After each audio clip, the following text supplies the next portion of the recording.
Hey, what's up, guys? Welcome back to the 40K Cafe, and thank you, T, for the request. I know you asked for a video on the different kind of dreadnoughts and titans, so because there are so many that I can go into detail with, I'm going to split this into two parts. Today, we're going to be covering the different kinds of dreadnoughts. The first kind of dreadnought pattern that we're going to be talking about is the Castrum dreadnought. This is the one that you're going to see the most often in the 41st millennium and is most commonly used. This pattern is commonly used due to the fact that it excels in a variety of different things at one point. It can excel in ship-to-ship boarding, hive tunnel deployment, hive city deployment, and with its compact chassis, it can excel in densely packed areas.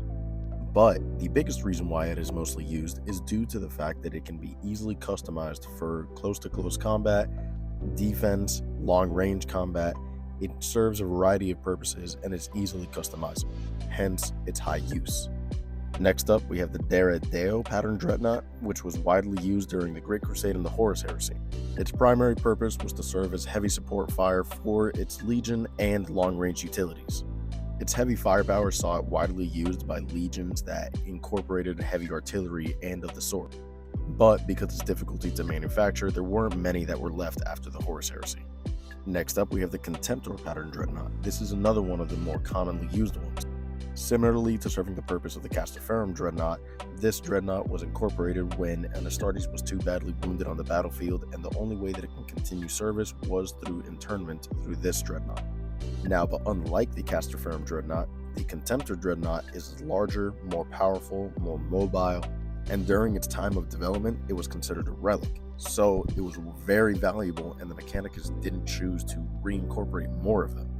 These contemptor dreadnoughts were outfitted with the most valuable and powerful weapons that the Astartes could display in its arsenal, and only the most venerated of champions or warriors could be interned to them. This is why we see individuals such as Rylanor interned into one. Now, in recent lores, we have a new type of dreadnought that was recently released.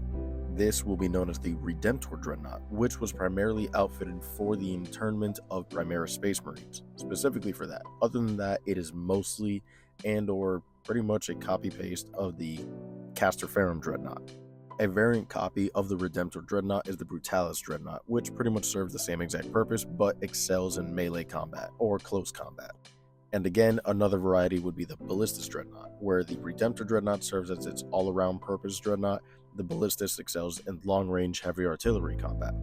Next on the list, we have the Leviathan pattern dreadnought.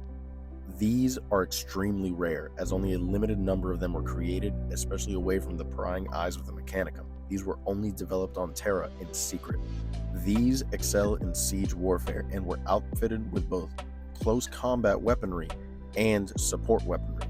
They are said to be more armored than most other dreadnought patterns and can sustain a variety of the most powerful weaponry at the disposal of the Legionis Astartes. The massive downside to this is that not only are there so few of these left after the Great Crusade and the Horus Heresy, but it wreaks a very havoc toll on the user of the Leviathan dreadnought. Any of the individuals that would be interned in them can sometimes lose their lives just from piloting the dreadnought itself. And then last on the list, we have the Legio Custodes Telemon pattern dreadnought. This was a dreadnought exclusive to the Legionis Custodes that towered in size and power, rivaling that of the Leviathan dreadnought, but it was way more mobile. Only an individual of the Legionis Custodes can pilot one of these powerful dreadnoughts. Its armor, speed, and weaponry is said to outmatch any other dreadnought before it. These were extremely rare and very difficult to make, seeing as every single one was mastercrafted in its own right. Only a handful of them remain throughout all of 40K. Many of them, even right now, sit empty, as it is so rare to find an individual worthy enough to be interned into one of these Telemon dreadnoughts. Now, honorable mention to any of the Chaos dreadnoughts for any of the individuals of the Traitor Marines that end up being interned into one of them. The only reason why I didn't bring them up is because eventually they can be turned into a Hellbrute, which I believe they deserve their own video in their own right.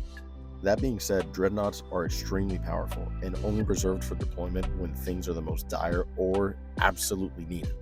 With that being said though, T, I hope you enjoyed this video. Leave a comment if there's anything else you guys want to hear, and as always, remember to follow for more.